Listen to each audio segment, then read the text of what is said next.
Lawrence Bishnoi gang का सबसे बड़ा दुश्मन, जिसने हरियाणा व दिल्ली पुलिस के नाक में दम कर रखा था, जिसके बड़े भाई को हरियाणा पुलिस कभी बहरूपिया कहा करती थी, जिसने राष्ट्रीय जनता दल आरजेडी के राज्यसभा सांसद संजय यादव से 20 करोड़ की फिरौती मांगी। उस कुख्यात गैंगस्टर जोगिंदर उर्फ जोगा डॉन को इंटरपोल की मदद से फिलीपींस से गिरफ्तार कर भारत लाया गया। आखिर कौन है वो 1.5 लाख का इनामी कुख्यात जोगा, जिसके चक्कर में भारत को इंटरपोल तक की मदद लेनी पड़ी? कौन था उसका बहरूपिया भाई? जानते हैं थोड़ा डिटेल में इसके अपराध की पूरी कुंडली को। नमस्कार, मेरा नाम है राजकुमार पाल और आप देख रहे हैं सनमार्ग का डिजिटल प्लेटफॉर्म। हरियाणा के कैथल जिले के ग्योंग गांव का रहने वाला जोगिंदर पुलिस के लिए कितनी बड़ी चुनौती था, इसका अंदाजा इसी बात से लगाया जा सकता है कि उसे पकड़ने के लिए दिल्ली पुलिस और हरियाणा एसटीएफ पिछले 1.5 साल से उसके पीछे लगी हुई थी, लेकिन अब उसे फिलीपींस से गिरफ्तार किया गया है।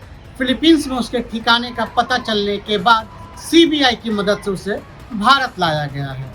अब इंटरपोल की मदद से उसे बैंकॉक होते हुए दिल्ली एयरपोर्ट पर लाकर गिरफ्तार कर लिया गया है। जोगिंदर के खौफ का अंदाजा हम इसी बात से लगा सकते हैं कि उस पर तकरीबन 28 आपराधिक मामले दर्ज थे, जिनमें 15 मामलों में सजा हो चुकी है।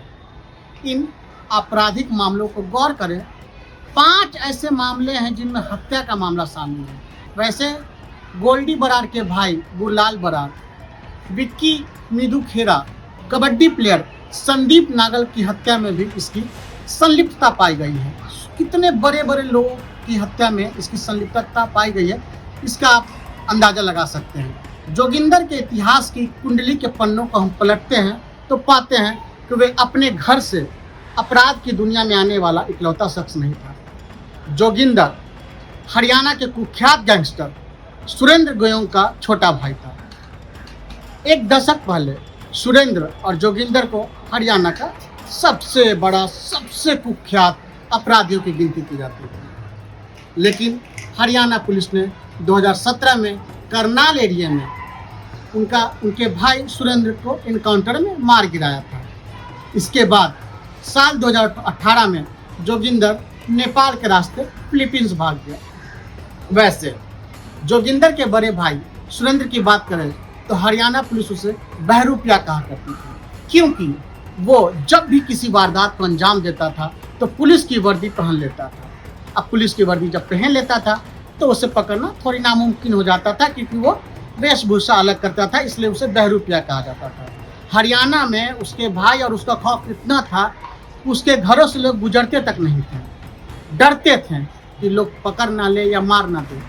जेल में रहते हुए ही वो सरपंच का चुनाव जीत गया था। पूरे गांव में खौफ का माहौल था। वैसे अब जोगिंदर के भारत आने के बाद उत्तर भारत के गैंगस्टर में खलबली मची हुई है। कई रिपोर्ट की माने तो फिलीपींस में रहकर जोगिंदर लॉरेंस गैंग को खात्मे का पूरा प्लान बना रहा था। इसमें इसकी मदद कौशल चौधरी गैंग कर रही थी। अब सवाल ये उठता है कि कौशल चौधरी गैंग कहाँ से आया? कौन है कौशल चौधरी? दरअसल सिद्धू मूसावाला की हत्या के बाद कौशल चौधरी ने सोशल मीडिया पर पोस्ट लिखकर सिद्धू की हत्या का बदला लेने का ऐलान कर दिया।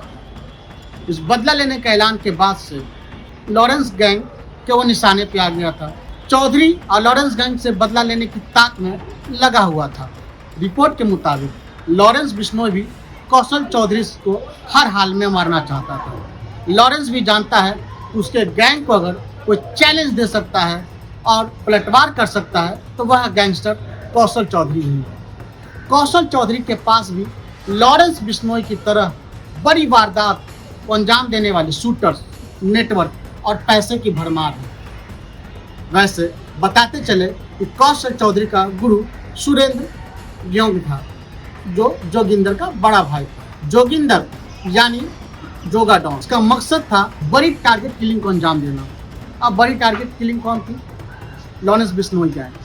वैसे जोगिंदर की भारत वापसी को सुरक्षा एजेंसियों के लिए बड़ी जीत माना जा रहा है। तो आपको हमारी ये खबर कैसी लगी? हमें कमेंट करके बताएं। साथ ही हमें लाइक और सब्सक्राइब करना ना भूलें। धन्यवाद।